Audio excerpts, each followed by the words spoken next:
존경하는 대구 시민 여러분, 대구 경제를 살리기 위해서 지금 가장 중요한 것은 말이 아니라 실천할 수 있는 능력입니다. 저 김부겸 대구 산업 대전환과 거기에 따른 비전과 정책을 실현한 능력과 힘이 있습니다. 그 목표와 해답은 일자리이죠. 첫째, 기반을 마련하겠습니다. 대구 경북 통합신공항 1조 원의 재원을 이미 확보했습니다. 여당이 당론으로 특별법을 개정하도록 하겠습니다. 이거 대구시 재정만으로는 못합니다. 국가 지원 받아오겠습니다.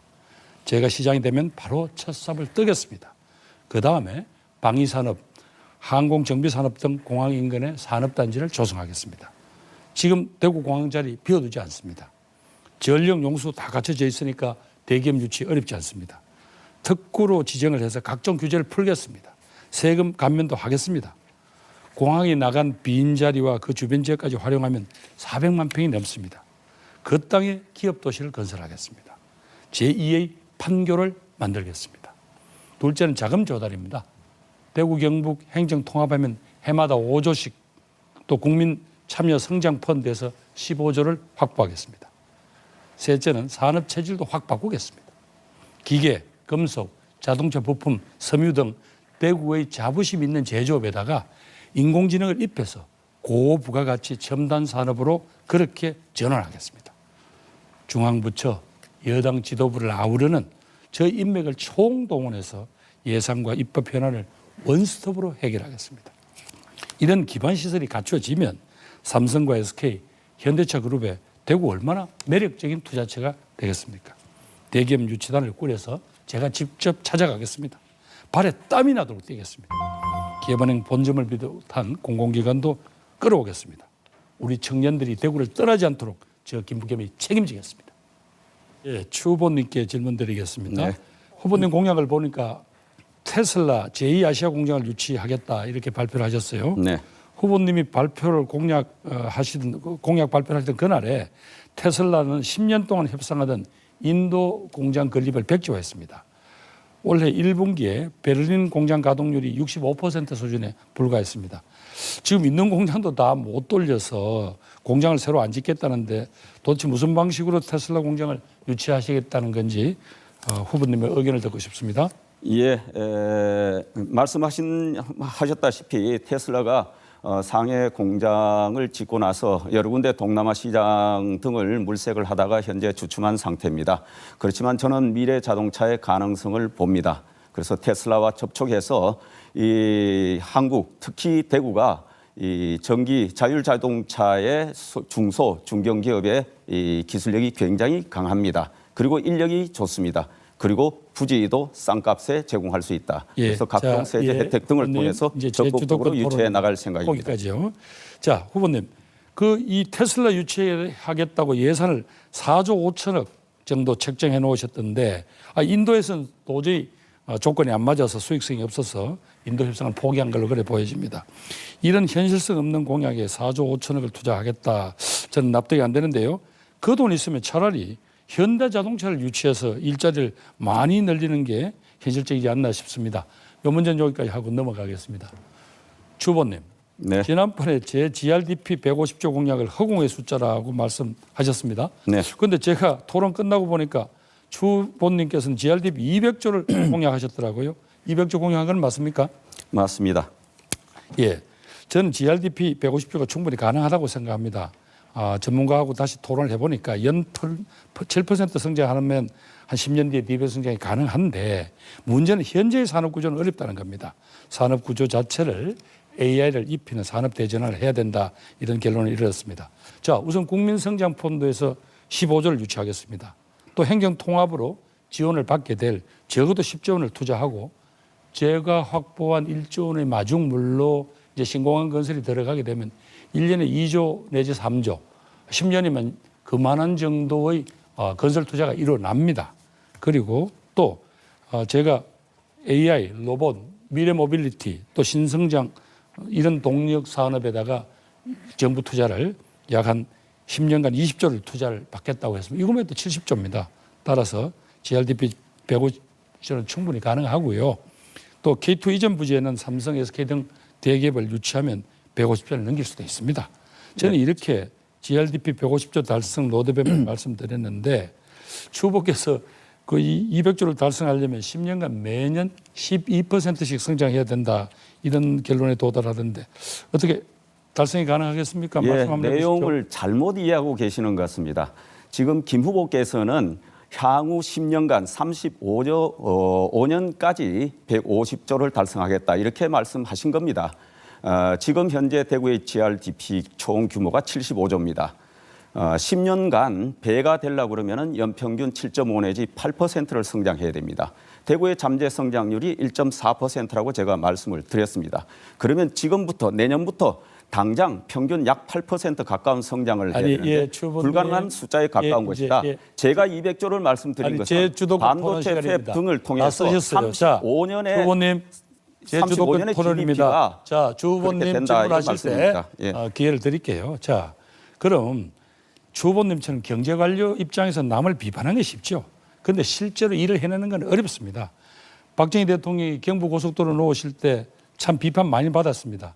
그걸 이겨낸 한 게 바로 박정희 대통령의 리더십 아니겠습니까? 이게 경제관료들의 사고만 가지고는 이 산업 할 수 있었겠습니까? 저는 대구 상황을 주어진 살림을 오밀조밀 사시는 거는 그런 경험들이 중요할 겁니다만은 살림을 정말 제대로 차리는 것 그거는 또 다른 문제다. 그건 정치적인 리더십이 있어야 그게 가능하다라고 말씀드리고 싶은 거고요. 대구 GRDP 2배 성장 경제관료 마인드로는 어렵다고 생각합니다만 저는 리더십을 갖춘 리더는 할 수 있다. 저 김부겸은 할 수 있다. 그렇게 말씀을 드립니다.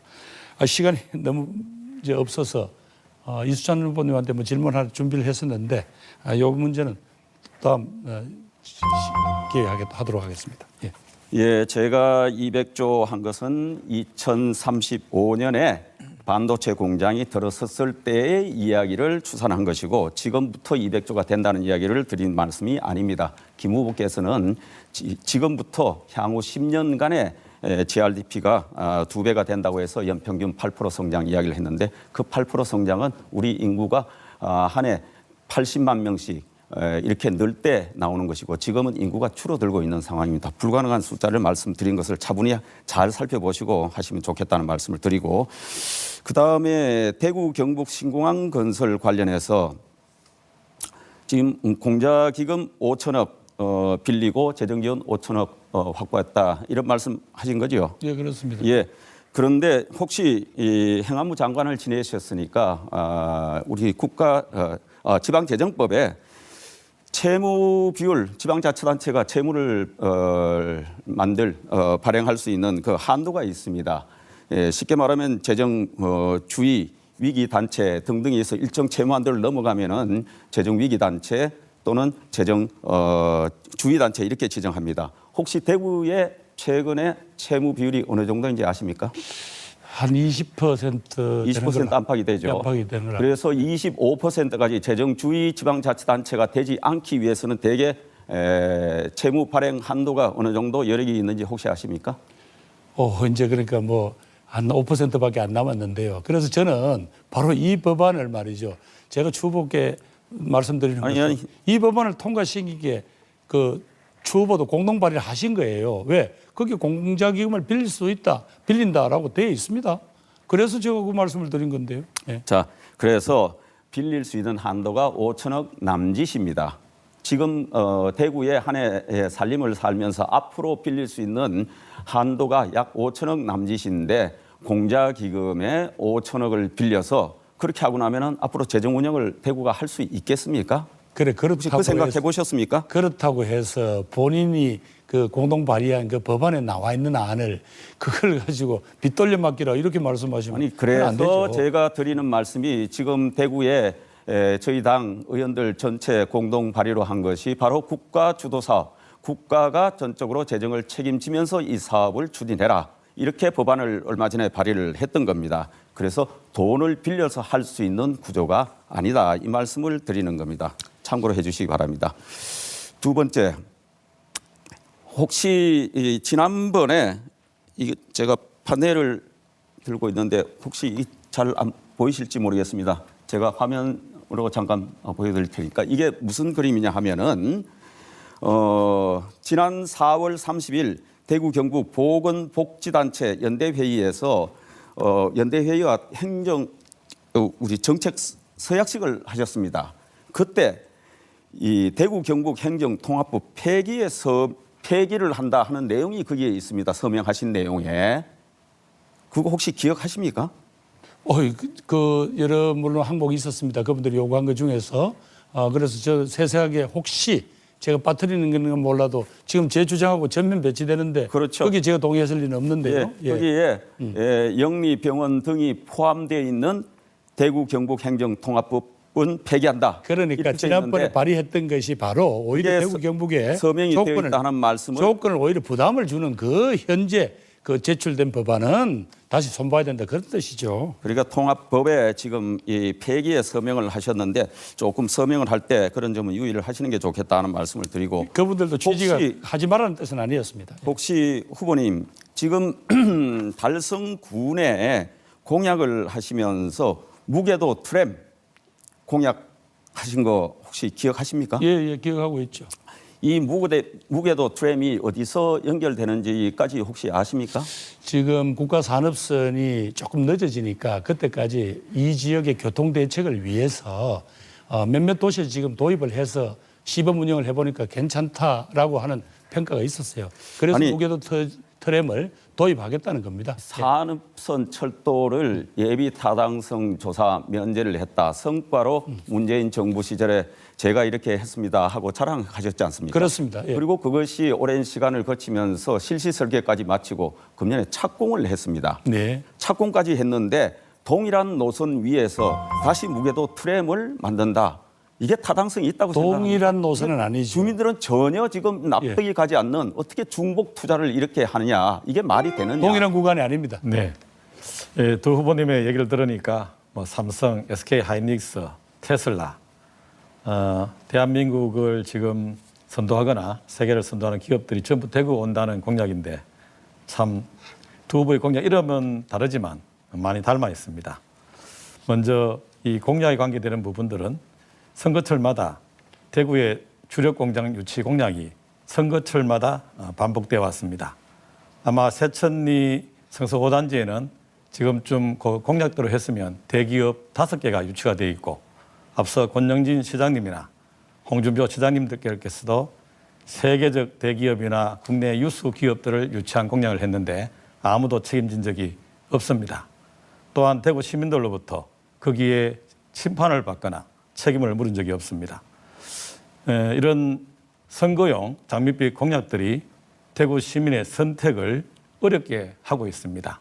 도대체 그 많은 재원들은 어디에서 오는지 또 그 재원이 확보가 가능한지 당선만 되면 다 되는지 늘 궁금해합니다. 그래서 저는 이런 거대한 장밋빛 공약 외에 김부겸 후보님께 먼저 말씀을 묻고 싶습니다. 후보님은 그 소상공인 지원 말씀을 많이 하십니다. 민주당 정부 시절 급격한 최저임금 인상과 코로나 시기 누적된 부채로 지금 대구 자영업자들이 벼랑 끝에서 몰렸습니다. 당시 정책 실패에 대한 책임을 인정하실 생각은 있는지 묻고 싶습니다. 아마 부동산 정책 실패했다는 지적에 대해서는 국민들께 송구하다고 말씀을 드렸고요.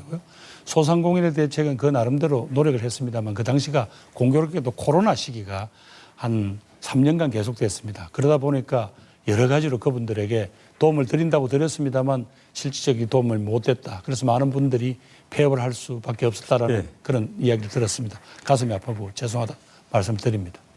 대구의 그 소상공인들은 손님이 없다고 늘 말합니다. 소상공인들의 손님이 없다고 하는 말은 소비 인구가 대구에 없다는 말인데 현재 후보님께서 내세운 공약에는 이 소비 인구를 늘릴 방법이 없이 그 자영업을 살리다는 어떤 공약들이 많습니다. 여기에 대한 생각들은 어떻습니까? 그래서 우선 이제 가장 저는 바로 시중에 도는 돈이 지금 부족하기 때문이라고 판단되는데요. 그 중에 하나는 한때 발행액이 1조 가까이 되었던 우리 대구로페이 우리 지역 화폐죠. 그게 워낙 지금 현재 3천억까지 줄다 보니까 그만큼 공급되는 양도 적고 그러다 보니까 그게 또 지역의 서민 경제를 책임지는 그 사장님들한테 오히려 주름살이 간 것 같습니다. 여전히 우리 후보님의 그 소상공인 대책들은 금융 지원이라든지 계속적인 지원들을 통해서 하는 방법들을 이야기를 합니다. 소비인구의 창출은 지원금을 쓰는 문제와는 좀 다른 문제인데 그런 문제에 대한 고민들을 많이 해 보셨는지 너무 물론 궁금합니다. 결국 대구 경제의 규모를 키워야 되고 대구 경제에 들어올 수 있는 여러 가지 기회를 만들어야죠. 그중에 이제 하나가 상당한 부분들은 뭐 국가로부터 여러 가지 신산업이라든가 또 인공지능 전환에 대한 여러 가지 기회를 만들고 프로젝트를 따내고 알겠습니다. 이래야 되겠죠. 예. 네, 다음은 추경호 후보님께 한번 여쭤보겠습니다. 늘 경제 전문가를 자처하십니다. 윤석열 정부 경제라인 핵심을 있는 동안 대구는 소상공인 대출 연체와 폐업은 오히려 늘었습니다. 지금의 위기에 대한 책임에서 본인은 자유롭다고 보십니까? 지금 경제 현실에 어느 누가 자유롭겠습니까? 역대 정부들이 이어오면서 우리 민생 경제를 살핀다고 애를 썼지만은 여전히 구조적인 문제와 경기 문제가 중복이 되면서 여전히 우리 소상공인 자영업자분들이 많은 어려움을 겪고 계신다. 그래서 이분들의 어려움을 조금이라도 더 현장에서 덜어드려야 되겠다 하면서 제가 추경 편성을 통해서 이분들에 대해서 일정 부분 자금 지원에 대한 부담 그리고 주차장 문제 그리고 저희는 또 홍보 이런 면에서도 시에서 적극적으로 좀 나서야 된다. 알겠습니다. 그러면 결국 또 지원금 이야기입니다. 소상공인들이 원하는 것은 제가 시장을 방문하고 시민들 소상공인들을 만나봤을 때 지원받는 삶이 아니라 그 장사되는 도시를 꿈꾸고 있는데 왜 두 후보님은 늘 그 지원금 소상공인이 어려우니까 대구로페이라든지 아니면 그 온누리 상품권이라든지 지원하는 문제로 이걸 전부 치환을 하는지 그게 제일 궁금합니다. 저는 홍보, 광고 이런 것도 시에서 적극적으로 하겠다 이런 말씀을 드렸습니다. 정말 안타까운 현실입니다.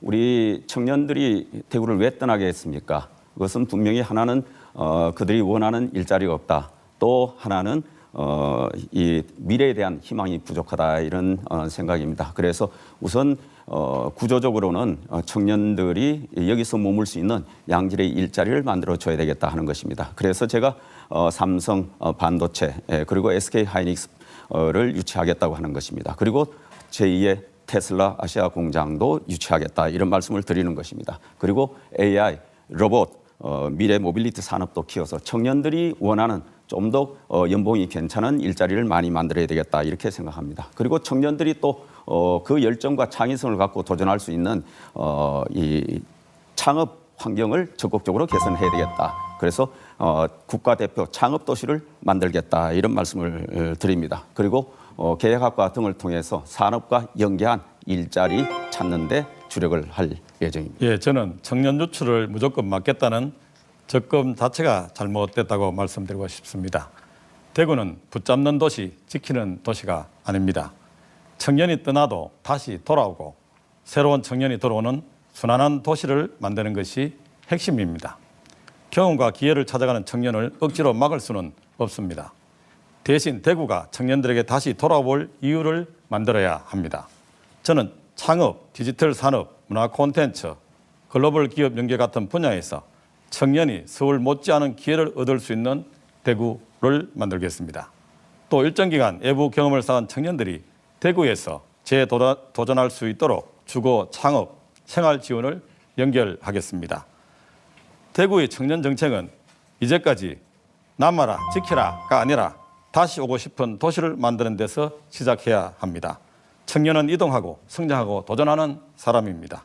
청년의 꿈에 투자하겠습니다. 이 청년들에게 이런 상황밖에 만들어주지 못한 부모 세대로서 정말 다시 한번 죄송하다고 안타깝다는 말씀을 드리고요.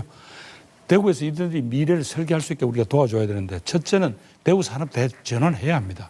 아까 다른 후보들도 말씀하셨지만 전통 제조업에다가 AI를 접목시키고 또 AI 로봇, 미래 모빌리티 이런 같은 신산업을 키워서 청년 일자리 질을 높여야 되겠죠. 두 번째는 청년의 도전과 자선 형성을 지원하겠습니다. 아시아 글로벌 청년 창업 문화융합 특구 또 1천억의 청년 창업 펀드 최대 3천만 원까지 자선 형성을 지원할 수 있는 청년 단리 체험 등으로 돕겠습니다. 청년 신혼부부들 전월세 지원 확대하겠습니다. 온 가족 돌봄과 24시간 긴급 어린이집을 추진하겠습니다. 청년들이 즐길 거리 대구 문화누림 패스를 신설해서 대구가 배출한 BTS 등 K-팝 스타들이 K-팝 공연이 가능한 아레나를 조성하겠습니다.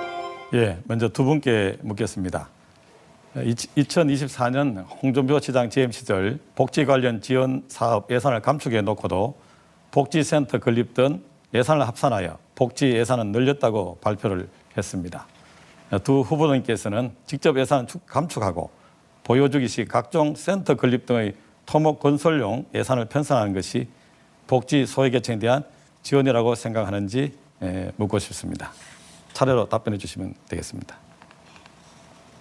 누구부터 답변을 들어볼까요? 예, 추경호 우리 후보님께. 네. 예, 복지와 관련해서는 여러 가지 우리가 시스템도 정비하는 것도 중요하지만 또 복지 취약계층들이 이용하는 복지 시설에 관한 정비도 굉장히 중요하다고 생각합니다. 그래서 노후 시설을 정비하고 관련 시설을 늘리고 하는 것도 굉장히 중요하고 또 복지 종사자들에 대한 처우도 개선하고 알겠습니다. 장애인에 대해서 여러 가지 지원을 확대하는 것도 중요하다 이렇게 생각합니다. 우리 직접 예산 최우선 집행되어야 합니다. 우리 김부겸 후보님. 예, 저도 뭐 이분 말씀하신 대로 기본적으로 복지가 직접 그분들에게 전달되는 게 제일 중요하고 그 시스템에서 혹시 뭔가 좀 누락된 부분 이런 부분들은 특별히 더 우리가 케어를 해야 되겠죠.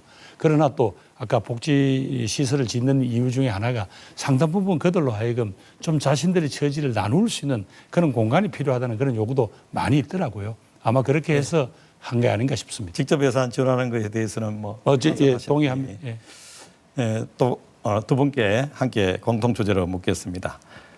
두 후보님께서는 대구의 교통 정책 변화에 대해서 많은 얘기를 하십니다. 저는 구체적으로 대구 개인 택시, 법인 택시 기사들의 생존 대책에 대한 것을 물어보고 싶습니다. 현재 대구 택시 업계에서는 택시 감차 방안이 기사들의 중요 과제입니다. 감차 이후 두 분 다 감차에 대한 의견들은 신중 검토한다고 하셨는데 감차 이후 기사들의 소득 보존 방안이 있는지 또 경제 전문가를 자처하고 있으니까 지금 택시 업계는 고령화, 수익 감소, 성격 감소의 삼중고를 맺고 있습니다. 두 분 다 문재인 정부 시절, 윤석열 정부 시절부터 해서 정부의 중요한 정책을 수행해 왔습니다. 이 정책 수행 중에 이런 문제들이 대구에 늘 있었는데 이제까지 왜 이 문제를 해결하지 못했는지 또 한번 같이 덧붙여서 말씀해 주시면 감사하겠습니다. 어떤 후보부터 드릴까요? 예, 김부겸 후보님부터 네. 말씀. 예, 뭐 대구 시내 이렇게 운행되는 택시가 법인 개인 합쳐서 한 15,000대 정도 되더라고요. 여러 가지 아무리 계산을 해도 약 한 3,000대 정도 이상은 지금 과잉 공급이 돼 있다. 그러다 보니까 이분들이 정말 수입도 줄고 어렵다는 겁니다. 그리고 또 그분들이 꼭 원하는 감차 사업도 아마 전전임 시장 때부터 좀 추진을 하다가 여러 가지 아마 감차를 실제로 추진을 할 계획이십니까? 저는 할 수 있는 데까지 해 주셔야. 얼마 정도 하실 수 있습니까? 그래서 지금 뭐 워낙 대구시 재정 상태가 어렵다고 하니까 지금 당장 1년에 몇 대씩 하겠습니다는 약속을 못 드리지만 어쨌든 이분들의 이 열악한 이 환경을 개선하기 위한 그런 방안을 짜내겠습니다. 방안을 짜냅니까? 방법이 있습니까? 지금 무슨 제가 대구 재정 사정을 좀 더 봐야 되겠죠. 그러나 반드시 의지를 가지고 옛날에 추진하던 걸 계속하겠습니다. 우리 추경호 후보님께. 예, 지적하신 대로 택시의 문제, 구조적인 문제 중에 하나가 수요보다 공급이 많다는 데 있는 겁니다. 그래서 감차를 시행을 조금 하다가 감차 사업이 중단이 됐습니다. 중앙에서 타 지역은 감차가 진행됐는데 대구는 재정 지원 이후 또는 정책 변경 홍준표 시장님 때 감차가 중지됐는데 후보님께서는 감차를 어느 규모 정도로 할 계획이십니까? 그 이제 규모는 우리 말씀하신 대로 이제 재정 사정을 봐야 되겠는데 뭐 연차적으로 꼭 제가 뭐 특정 연도에 1,000대, 2,000대 한다고 하기보다는 감차 사업을 수요에 맞게 저희들이 점차적으로 줄여 나가야 된다. 그것은 재정 규모하고 현재의 우리 차량 운행 이런 상황을 봐가면서 제가 택시업계와 해가면서 정하도록 그렇게 하겠습니다. 예, 두 분 말씀을 들어보니 감차 규모를 하는데 돈이 없다고 합니다. 그런데 앞서 우리 공통 공약 발표를 하실 때 들어보면 대구는 돈이 너무 많습니다. 아마 김부겸 후보님께서는 한 70조 정도를 얘기하시고 후보님께서는 반도체 공장에 들어오면 우리 GRDP가 엄청나게 200조를 능가한다고 얘기하는데 이 택시 감차 1,000대 1억씩 줘도 1,000대 1,000억인데 이게 그렇게 어려운 문제인지 돈이 없어서 못하는 건지 정책적 의지가 있는지 진짜 궁금합니다. 예, 주경호 후보님께 질문을 하겠습니다. 네. 추 후보님 공약 중에 보면 반도체 클러스터 조성 공약이 있습니다. 네. 그런데 반도체 기업의 공장 즉 팹은 가동되려면 전기가 필수적이잖아요. 네. 북미나 유럽 기업에 수출을 하려면 친환경 재생에너지를 반드시 사용해야 합니다. 그런데 후보님께서 경제부총리 시절에는 이 친환경 재생에너지 예산도 무려 한 4,400억이나 삭감을 하셨어요. 자, 이렇게 해서는 어떻게 반도체 공장이 유치되고 또 우리 기업들이 수출할 수 있겠습니까? 예. 문재인 정부 시절에 탈원전을 하면서 무리하게 태양광 사업 또는 친환경이라는 이름으로 태양광 등을 추진을 했습니다. 그 부분에 대한 폐해가 컸기 때문에 일부 조정한 것이지 신재생 에너지의 확대 필요성에 관해서 제가 부인한 바는 없습니다. 그리고 탈원전 정책이야말로 첨단 산업, 반도체 산업에 정말 재앙연이 많이 된다. 그때 많이 우려가 됐던 부분입니다. 알겠습니다. 문재인 정부 시절에 큰 실책이죠. 추보님, 제주도권 토론입니다. 제가 알기로는 결국은 윤석열 대통령께서 무리한 감세 정책을 펴신 덕분에 이렇게 된 게 아닌가 싶은데요. 뭐 이제 와서 또 아리백 예산 말씀하시니 도대체 그때는 왜 친환경 재생에너지 예산을 삭감하셨다가 이제는 또 토론 때가 오니까 제가 지난번에도 그랬잖아요. 또 청년 지원 예산도 2조씩이나 삭감을 하셨는데 또 700억이 넘던 데그로페이 국비 지원을 무려 57억 정도 수준으로 삭감을 했습니다. 국가 R&D 예산도 4조 6천억이나 삭감했다고 문제를 지적하시니까 자꾸 전임 정권 때문이다라고 자꾸 말씀을 하시는데 오늘 설명 기회를 좀 주십시오. 그런데 죄송합니다. 대구시장이 되면요. 대구시장이 되시면서는 이제 이걸 자꾸 늘리겠다는 말씀만 하시니까 자, 이 공약이 정말 앞뒤가 맞는 건지 그렇게 지금 문제 제기하신 그런 거고요. 예. 국가 재정 문제만 얘기하면 이거 제가 질문하는 게 아닙니다. 잠깐만요. 상황을 정리하겠습니다. 재정 건전성 이야기를 하시고 국가 재정 문제는 또 돈 없는 대구에서는 또 빛을 내서라도 하시겠다고 하시면 이거 추경하신다는 게 재정 건전성을 말씀하신 겁니까? 아니면 또 무슨 돈으로 하시겠다는 뜻인지 답변해 주시기 부탁드립니다. 예, 추경은 지금 대구의 재정 상태 아까 말씀하신 20% 안팎에서 다소간의 여력이 있기 때문에 민생 살피기 위해서 일부 채권 발행을 하겠다 이런 말씀을 드리고 아까 말씀하신 친환경 관련해서는 문재인 정부 시절에 방만하게 운영했던 태양광 문제는 언론에 도화 지적이 많이 됐습니다. 그 부분을 폐해를 시정했던 부분이고 청년 예산은 전체적으로 늘었다. 왜 청년 예산을 줄이겠습니까? 문재인 시절에 방만하게 운영했던 부분을 줄였던 겁니다. 예, R&D 예산도 거기까지 듣겠습니다. 11년간에 10조 늘렸던 R&D 예산을 3년간에 코로나를 이유로 10조를 늘렸으니까 지난번에 제가 항목별로 다 지적을 했으니까 했다. 이런 말씀을 드립니다. 되풀이하지는 않겠습니다만은 그때는 그럴 수밖에 없었다고 하시면 이번에는 이렇게 시재정 운영은 이렇게 바꾸겠다라고 하시면 적어도 시민들한테 상황 설명을 해주고 잘못한 것은 잘못했다고 말씀하시는 게 그게 옳은지 않은가 싶고요. 그거는 잘못한 부분이 전혀 죄송합니다. 아닙니다. 예. 자, 다음 이수찬 후보님 질의를 하겠습니다.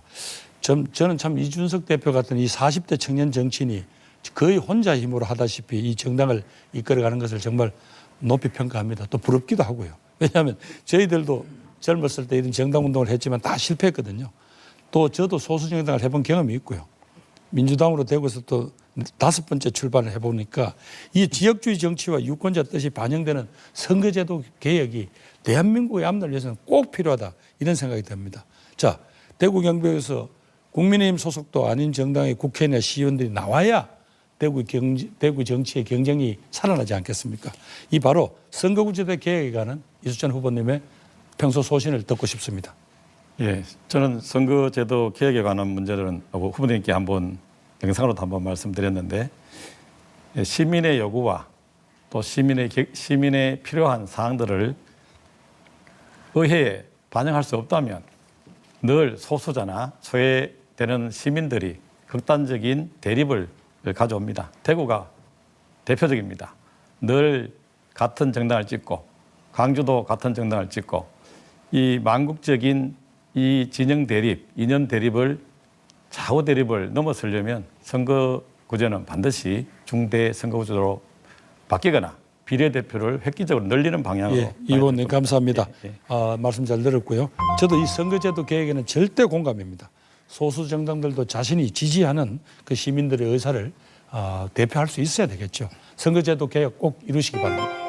제가 아까 달성군의 트램 이야기를 했는데 우리 김부겸 후보께서 같이 여러 정권에 걸쳐서 이 대구 산업선 철도를 서대구역에서 달성을 관통하는 지금 지하철 건설이 진행되고 있는데 그 위에 도로 위에 이 트램을 건설한다는 게 정말 많은 사람들이 의아하게 생각합니다. 이런 중복 투자 이미 산업선 지하철이 건설되고 있는데 또 왜 하나 이런 이야기를 전부 이구동성으로 합니다. 여기에 대해서 혹시 설명이 가능하십니까? 예, 주부님 말씀하신 산업선이 완성되려면 앞으로 제법 시간이 걸리죠. 그때까지 이 지역의 교통난을 해결하기도 하고요. 그다음에 말씀하신 대로 그건 지하철은 국가 산업 대구 산업선은 뭐 지하로 가는 부분이 있기 때문에 바로 죄송합니다. 바로 그 농공단지를 지나가게 그렇게 설계되어 있잖아요. 그러다 보니까 지금의 옛날 국도 주변을 가는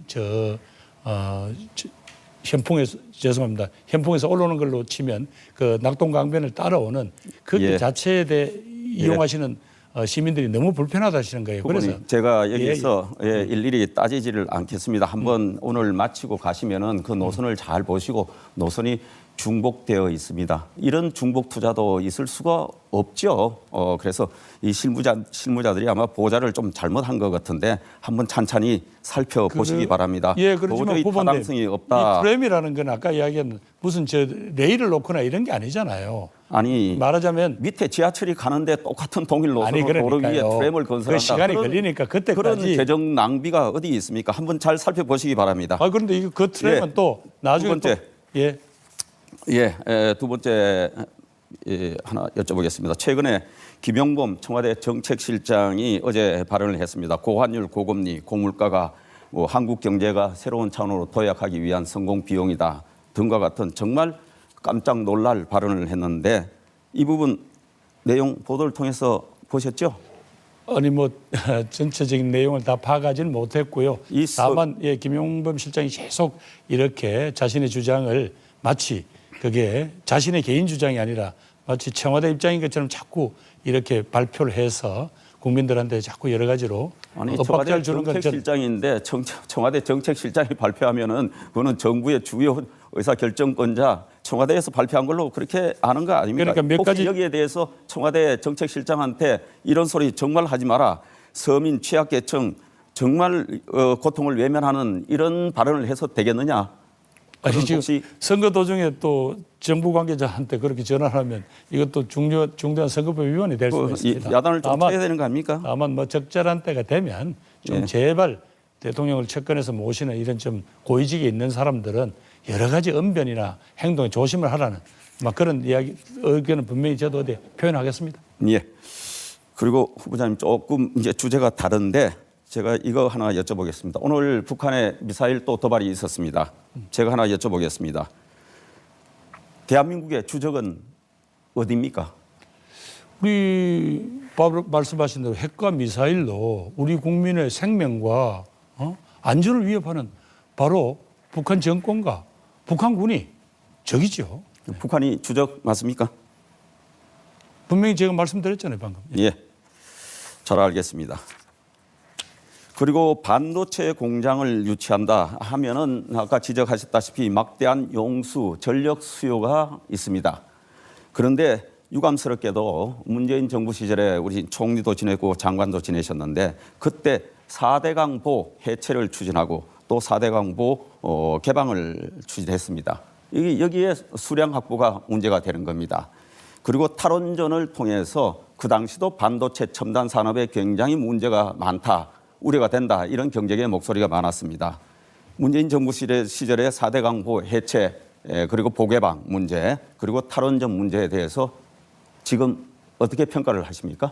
그 환경운동 하시는 분들이 참 집요하게 요구를 했습니다. 그러나 저희들은 바로 이 보해체라는 게 가져올 여러 가지 정치적 파장도 그렇지만 그 지역에서 농업을 짓고 있는 이런 분들한테는 또 엄청난 피해로 돌아갑니다. 그래서 강하게 반대를 했고요.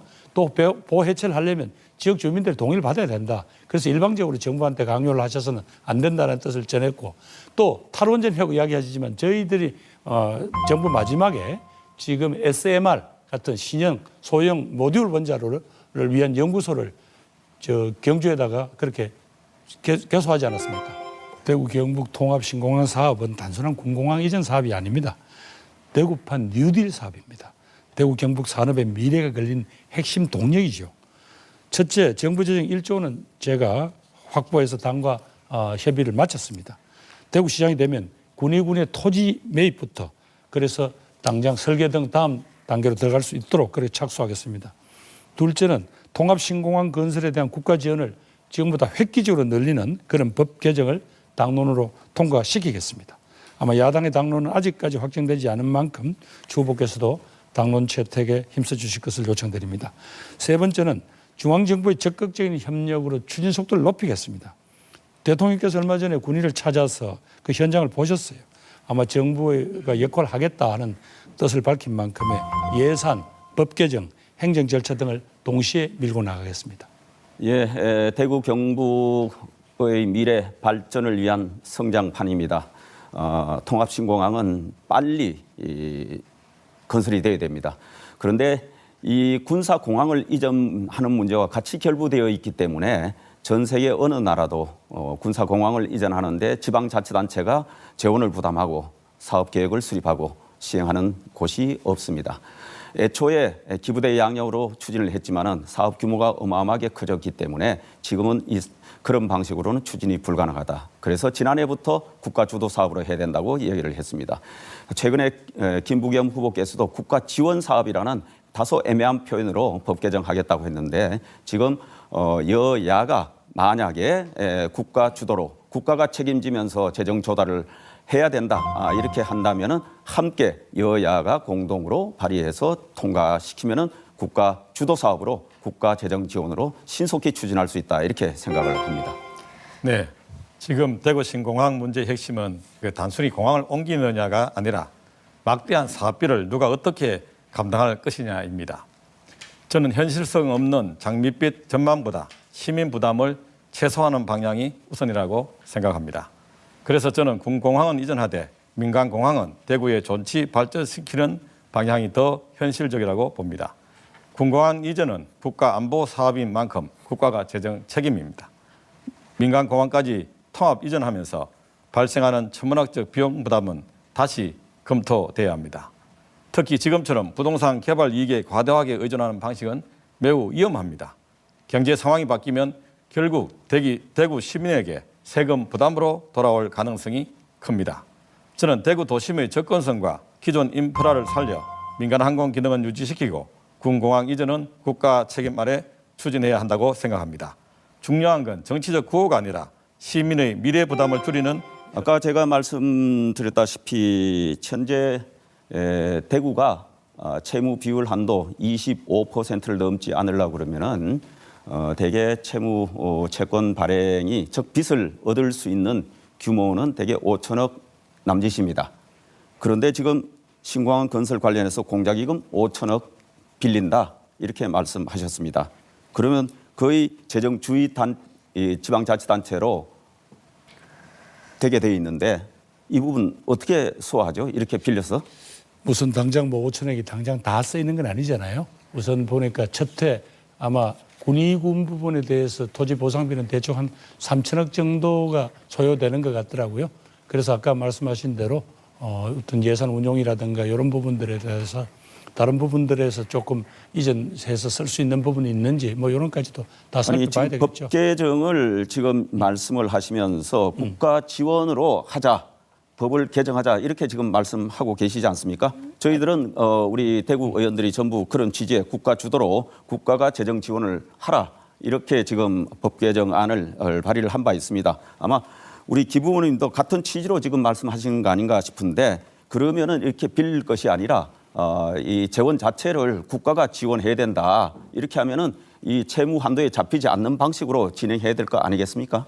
지금 당장 주보님께서 말씀하시지만 바로 국가 보고 책임을 떠넘기는 듯하니까 지금 국가가 그동안 사실은 뒤로 발을 뺐던 거 아닙니까? 그럼 국가 지원이라고 하시는 말씀은 어떤 의미입니까? 지금 현재 국가가 담당해야 될 그 민간공항 부분과 그런 시설들 거기에 대한 투자비보다에다가 이 공항 부지가 늘어나는 것 또 군시설 현대화하는 거 이런 부분들에 대한 국가는 확실히 자기들 책임을 져라. 국방 예산도 있고 하지 않나라고 하면서 말하자면 국가 지원을 더 키우겠다 이런 이야기고요. 지금 만약에 여야가 합의해서 국가 주도로 그렇게 뭐 만약에 바꿀 수 있으시면 그러면 제가 그걸 마다할 이유가 없지 않겠습니까? 아니지. 그러니까 그 방향성을 국가가 주도해서 국가가 재정 지원으로 이걸 감당해라. 대구시 재정으로는 이것이 어렵고 특히 군사공항 옮기는 문제는 국가안보시설인데 이걸 왜 대구 보고 사업계획을 수립하고 재원 조달을 하라고 그러냐. 아니 그러니까 그래서 맞지 않기 때문에 국가 주도로 국가가 재정 지원해서 이 사업을 빨리 진전을 시키자. 이 이야기를 하는 거 아닙니까? 그러면 주 후보께서 이 결정 군공항 이전 사업이기 때문에 기부대 양녀다라고 못을 박았던 부분에 대해서는 일단 사과하고 그건 잘못됐다. 그러면서 지금부터는 아까 국가가 주도해다오 이렇게 논점을 바꿔주셔야죠. 제가 작년부터 이거는 첫 단추가 잘못 깨어졌다. 네. 군사공항 시설을 기본적으로 옮기는 것을 대구시 지방자치단체가 담당하는 것 자체가 사업 성격이 맞지 않다. 이거는 국방부, 중앙정부가 중심이 돼서 국가가 해야 될 국가안보시설에 관한 문제다. 그렇게 해서 작년 국정감사부터 지적을 하고 그래서 법 개정을 지금 우리 의원들이 지금 하는 겁니다. 같은 취지 같으면은 우리 특히 힘이 있다고 하는 여당이니까 의석수도 많고 거기에 대해서 합의만 하고 지금 당에 요구하시면은 이게 일사천리로 바로 진행될 수 있거든요. 그걸 하실 용의가 있으신지 제가 조금 더 설득력 있게 이걸 좀 논리 구성을 하셔야 됩니다. 그동안은 왜 반대하다가 이렇게 갑작스럽게 이렇게 바꾸셨는지 그리고 또 본인이 스스로 동의하시잖아요. 도저히 이 재정당국에서는 이렇게 국가 주도로 떠넘기는 데 대해서는 못 받겠다고 해서 지금까지 지금 토지거래 허가구역으로 묶여놓고 5년 이상 이 지역 주민들의 재산권 행사를 지금 막았기 때문에 이분들이 지금 피눈물이 나는 거 아닙니까? 이거 어쨌든 일은 빨리 진행을 하고 아까 말씀드린 대로 또 다른 재정 대책은 재정 대책도 해야죠. 후보님, 후보님께서 말씀하신 국가 지원 사업의 개념이 뭔지를 다시 한번 곰곰이 생각해 보시고 국가 주도 사업으로 재정 지원이 많이 돼야 된다 이 말씀을 다시 한번 드립니다. 그리고 짧습니다만은 얼마 전에 공소취소 특검법 추진되다가 지금 선거 이후에 논의하자 이렇게 되어 있습니다. 대통령의 죄를 특검법을 통해서 스스로 없애겠다 이렇게 많은 시민들은 평가하고 여기에 분노하고 있습니다. 우리 후보자께서는 여기에 대한 입장은 어떠십니까? 예, 분명히 저는 반대 입장입니다. 왜냐하면 시기나 내용 이런 것 자체가 국민 눈높이에 맞지 않는다고 분명히 반대 의사를 표현했고요. 또 당 지도부에도 그런 의견을 전했습니다. 예. 그리고 조희대 대법원장도 대통령에 대한 재판을 이유로 또 탄핵한다, 수사한다 지금 이러면서 사법부 압박을 하는 행태 여기에 대해서는 어떻게 생각하십니까? 그건 옳지 못하다고 역시 저도 때가 되면 때마다 그런 입장을 밝혔습니다. 예, 먼저 신공항 문제입니다. 추경호 후보에게 묻습니다. 네. 2016년에 대구 신공항 이전 발표가 나왔습니다. 그동안 올해로 10년입니다. 10년 동안 진행이 안 됐는데 10년 동안 무엇을 했길래 지금 법 개정부터 하자는 이야기를 합니까? 공항 이전 하지 말자는 건지 묻고 싶습니다. 중간에 법 개정이 있었죠. 국가 재정 지원 근거도 넣고 예비 타당성 조사 면제할 수 있는 근거도 넣고 그래서 제가 부총리 할 때 그 국가 재정 지원 근거 조항을 신설하는 법을 알겠습니다. 그런데 법 개정 예비 타당성 조사도 면제를 시켰다 이런 말씀. 특별법을 만들 때 부수 조항들을 몇 개 두 번이 이 차례에 걸쳐서 넣었는데 당초 권영진 시장 때 이것을 시작할 때 기부대 양연하는 표현을 써서 대구가 이 빛을 떠안고 공사를 신공항을 해야 된다는 안을 집행한 사람들은 이후에 어떤 책임을 졌습니까? 그래서 이게 지금 아마 그 이후로 저희들은 그때 국회에 있었는데 대구시에서 사업을 계속 추산을 하면서 비용이 당초에는 10조도 되지 않았던 그 총 비용이 지금은 23조가 그때 책임을 졌는지를 물었습니다. 예?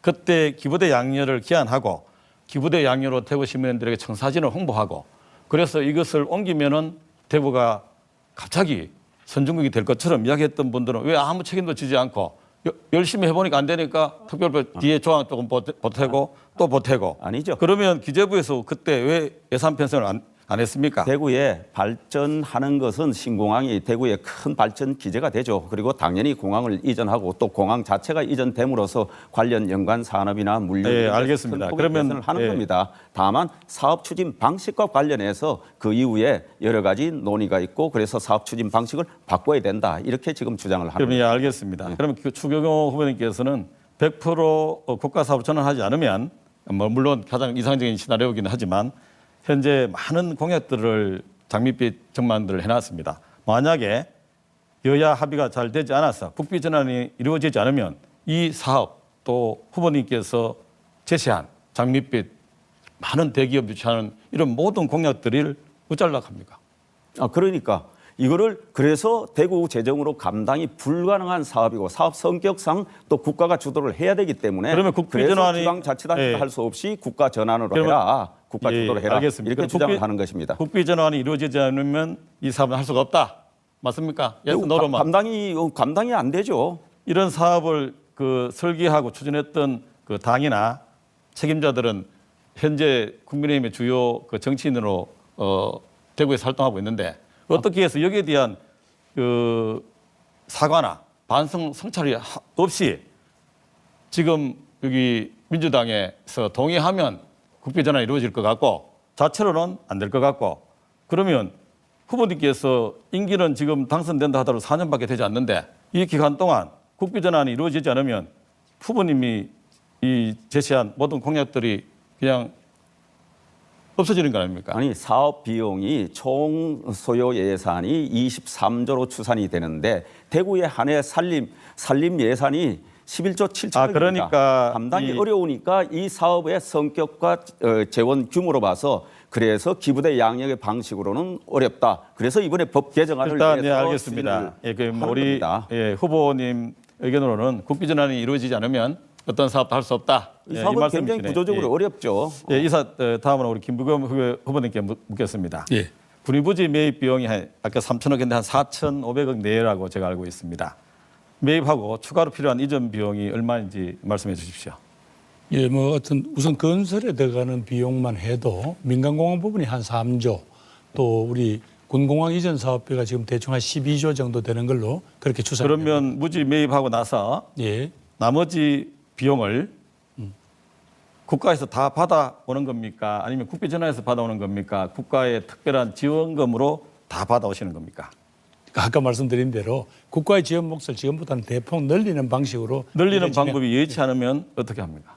땅은 군위에 땅을 사놓고 토지도 매입해놨는데 추가로 국비 지원이라든지 공자기금을 원래 계획은 홍준표 시장 때 5조 원 해마다 증액해서 11조까지 이렇게 빌리는 걸로 10조인가 빌릴 걸로 돼 있는데 만일에 후보님께서 국가에서 그런 지원이나 국비 전환을 국회에서 통과를 못하면 아무것도 하지 못할 텐데 그때는 도대체 이거 어떻게 하려고 하십니까? 어느 정도 저는 이 사업이 어느 또 진행되면요, 대기업들이 군침을 흘릴 거다 생각합니다. 예, 추 후보님께 질문드리겠습니다. 네. 지난번 토론 때 제가 총리 시절에 2022년입니다.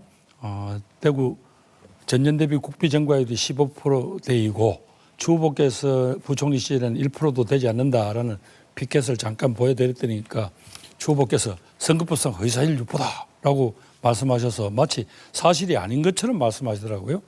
제가 확인을 해보니까요. 이게 대구시에서 발표한 자료입니다. 원래 2022년까지는 투자 사업 관련 국비에 대해서만 정감률을 발표했어요. 그러더니 윤석열 정부 들어서서 예산을 편성한 2023년부터는 투자 사업 국비 정감률이 한 1%가 안 되니까 그런지 당연히 내려오게 돼 있는 교부세, 복지비까지 넣어서 정감률을 발표했더라고요. 지금 이렇게 돼 있습니다.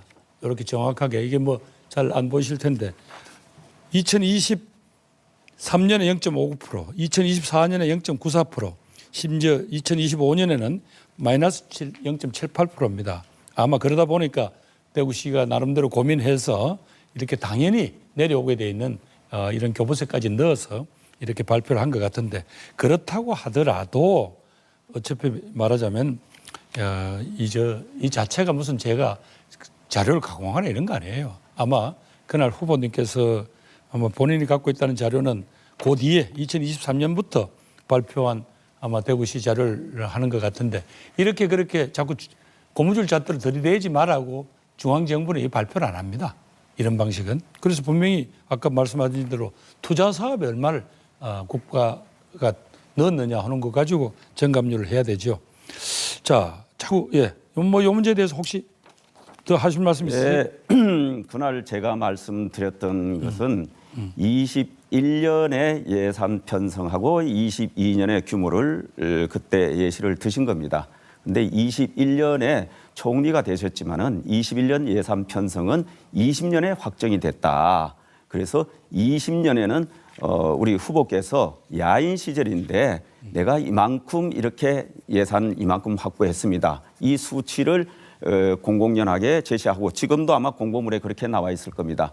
그것은 후보님의 실적이 아니다. 후보님께서는 야인 시절에 그냥 계셨던 것인데 어떻게 21년에 이만큼 예산을 확보했습니다라고 말씀하시냐. 이거를 말씀드렸고 아까 말씀하신 투자 사업과 비투자 사업을 다 합한 예산 증가율 규모는 아시다시피 문재인 정부 시절에 평균 예산 증가율이 12%였습니다. 추경이 있을 때는 18% 이렇게 증가를 했습니다. 한 해 경제는 4%, 알겠습니다. 5% 성장하는데 그렇게 방만하게 늘리니까 늘리는 거에 상대적으로 그 폭도 자, 그만요. 제가 말씀드리겠습니다. 이런 말씀 드립니다. 자, 늘 하시는 말씀 문재인 정부 방만 재정 때문이다. 그 말씀을 하시는데요. 결국은 우리가 냉정하게 이야기를 해서 정말로 이 윤석열 정부가 그 감세 정책에 그렇게 매달리는 바람에 그 모든 주름살이 왜 지방에 내려갈 교부세 자체를 줄였잖아요. 물론 아까 추 후보께서 말씀하신 대로 내가 일부러 줄이고 싶어 줄였겠냐? 돈이 없는 걸 어떡하냐라고 말씀하시지만 기본적으로 당시에요. 우리는 코로나 3년 동안 싸웠어요. 그 당시 확대 재정을 안 한 나라가 없습니다. 따라서 그걸 가지고 그때 바로 국가가 직접 돈을 풀어서 국민의 정말로 생명과 이걸 지켜냈는데 안전을 지켜냈는데 그걸 가지고 자꾸 방만 재정이다. 문재인 정부가 잘못했다. 이렇게 하시면 안 되죠. 전 세계적으로 OECD 국가 중에서요. 그래도 방역을 제일 훌륭하게 마무리 짓고 또 그러면서도 재정 운용을 어느 정도 정말로 타이트하게 한 대표적인 나라라고 한국이 소개되었잖아요. 그래서 이 문제는 잘 아실 테니까요. 뭐 제가 더 이상 말씀드린 것은 코로나 대응을 위해서 일부 한시적으로 확장 재정이 필요했다는 것을 제가 부인하는 것이 아니고 자 후보님 제트조건 토론 시간이니까 너무너무 방만하게 심지어 말이죠. 당시에 지금 신한국당 정신이 그 미래통합당 그 위원장을 맡고 계시던 김종인 위원장이 야 무슨 소리 하냐. 빨리 100조를 편성해서라도 빨리 국민의 삶을 책임져라라고 요청까지 하셨어요. 그게 20년 상황입니다. 아니, 그런데 그러니까요. 그게 22년까지 예산 편성하면서 방만하게 아까 말씀드렸잖아요. 코로나 대응을 해야 되는데 과학기술 예산 뭐 다른 전 분야의 예산을 그걸 빌미로 해가지고 제가 답변 기회를 드린 건 아니고요. 제가 말씀드린 것은 겁니다. 그 3년 사이에 그 코로나하고 싸웠습니다. 문재인 정부 5년 내에 3년 동안 코로나하고 싸우면서 국민의 생명과 안전을 지키기 위해서 우리는 혼신의 노력을 다했다. 대구 치수원 문제는 이제 정치적 구호가 아니라 현실적이고 경제적인 해법이 필요합니다. 저는 영천댐을 활용한 치수원 다변화가 가장 현실적인 대안이라고 생각합니다. 현재 대구는 하루 약 100만 톤 이상의 수돗물을 사용하고 있는데 상당 부분을 낙동강 본류에 의존하고 있습니다. 문제는 사고나 녹조 발생 시 도시 전체가 동시에 위험해진다는 점입니다. 낙동강 여가수, 복류수로 식수를 공급 계획은 많은 재원이 필요합니다. 반면 영천댐은 이미 광역 상수도 체계와 연결되어 있고 추가 관로 활용이 가능하기 때문에 대규모 신규 사업비를 줄일 수 있습니다. 영천댐 활용은 훨씬 적은 비용으로 단계적 공급 확대가 가능합니다. 또 중요한 건 치수원 다변화입니다. 설사 한 곳에 의존하지 않고 영천댐, 은문댐, 낙동강을 함께 활용하면 좋겠습니다. 예, 치수원 다변화를 하자는 이수천 후보의 견해에 저도 동의합니다. 제가 총리 시절에 당시 대구시와 구미시 간에 이 해평치수장 공동 사용하기로 전부 다 협약서까지 쓴 경험이 있기 때문에 저는 제가 해낼 수 있다고 보는데요. 우선 이 구미공단에서 나오는 여러 가지 그 오염이 될 여지가 있는가, 혹은 구미 산단에서 쓰는 여러 가지 것들을 고도 처리할 수 있는 그런 방법이 있는가, 이런 부분부터 우선 국가에 요구를 하겠습니다. 그리고 지금 타당성이 조사 중이거든요. 이 복류수, 광변 여과수 이런 것들을 활용할 수 있는 방법을 쭉 보겠습니다. 그래서 만약에 이거 가지고 맑은 물을 확보한다든가 좋은 원수를 확보한다든가 혹은 그 수량이 적다 판단이 되면요, 저는 다시 구미시하고 협의를 해서 옛날에 합의했던 대로 해평치수장을 사용할 수 있게 하는 게 아주 중요하다고 봅니다. 아까 말씀드린 대로 치수원 다변화는 그거보다는 수량 확보 등에 있어서 아직은 조금 더 다음 문제라고 생각합니다. 비슷한 취지의 말씀입니다. 우리 시민들께서 안전하고 깨끗한 물을 마시게 해드리는 것은 정말 우리 아주 시의 가장 우선순위가 높은 그런 사업 중에 하나다 이렇게 생각을 합니다. 그런데 이걸 위해서 30년 동안 논쟁만 하면서 사실은 희망 고문하듯이 뚜렷하게 해법은 완결짓지 못하고 이렇게 왔습니다. 최근에 이런 문제를 본격적으로 다루기 위해서 금년에 예산 국비 25억 원을 가지고 지금 연구 용역이 진행되고 있습니다. 강변여가수, 복류수 등을 통해서 깨끗하고 시민들이 안심하고 먹을 수 있는 소위 말하는 아주 깨끗하고 또 적정한 수량의 이 취수원이 확보될 수 있는지 이것을 지금 검증하고 있기 때문에 만약에 여기서 부족하면 또 다른 취수원 다변화를 위한 노력을 해야 됩니다. 그리고 그 용역 결과에 의해서라도 수질검증위원회를 구성해서 투명하고 그리고 투명하게 공개하고 과학적으로 검증해. 공공기관 이전 원칙은 수도권 집중 완화와 국토 균형 발전이라는 그런 철학 위에서 출발해야 됩니다. 다만 이걸 유치 경쟁으로 하지 말고요, 대구의 산업 전략과 이게 맞는지 또 실제로 시너지가 나는 기관인지 이렇게 해보아야 될 것 같습니다. 대구를 인공전환 전환의 거점 도시로 만들겠다고 약속을 했죠. AI, 로봇, 디지털 전환, 미래 모빌리티, 의료 헬스케어 이런 것들을 산업금융과 연결되는 그런 기관을 유치하겠습니다. 즉 기업은행 본점, 창업진흥원, 한국산업기술진흥원, 또 국립치의학연구원처럼 대구의 중소기업과 소상공인의 금융생태계 또 기술과 창업에 직접 도움이 되는 이런 어떤 과제를 책임 있게 추진하겠습니다. 공공기관 지방 이전은 결국은 중앙정부, 국회 해당 기관의 협의가 필요하지 않습니까? 제가 총리 때의 경험을 살려서 대구 미래 산업에 맞는 공공기관 유치를 실제 성과를 내겠습니다. 예, 저도 대구 경북 통합은 우리들의 정말로 절박한 과제입니다. 대구 경북의 미래를 위해 다른 여지가 없는 겁니다. 제가 반드시 해내겠습니다. 시장이 되면 즉시 경상북도와 공동 통합 추진위를 구성하겠습니다. 그리고 그 투자의 이번에 통합의 혜택 자체가 소외감을 느끼는 지역 주민들한테 이 상황을 잘 설명드리고 지역별로 공론화 과정을 통해서 주민투표를 통해서 정당성을 확보하겠습니다. 통합특별법 제정을 빨리 서둘러서 적어도 늦어도 2028년까지 통합단체장 선출을 목표로 하겠습니다. 행정통합하면 첫째 1년에 5조 원의 재정지원과 지방정부의 재정 조건이 확대되죠. 둘째는 일자리 혜택입니다. 공공기관 이전 우대와 지역 유치를 위한 산업적 혜택도 주어집니다. 그리고 셋째는 인재 혜택입니다.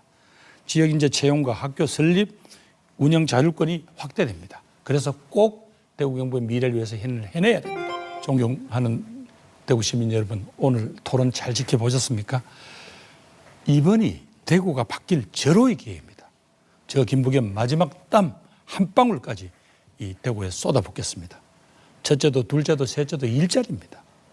공항이 이전하면 기업 도시를 만들고 각종 규제를 풀어서 삼성, SK 등 대기업을 유치하겠습니다.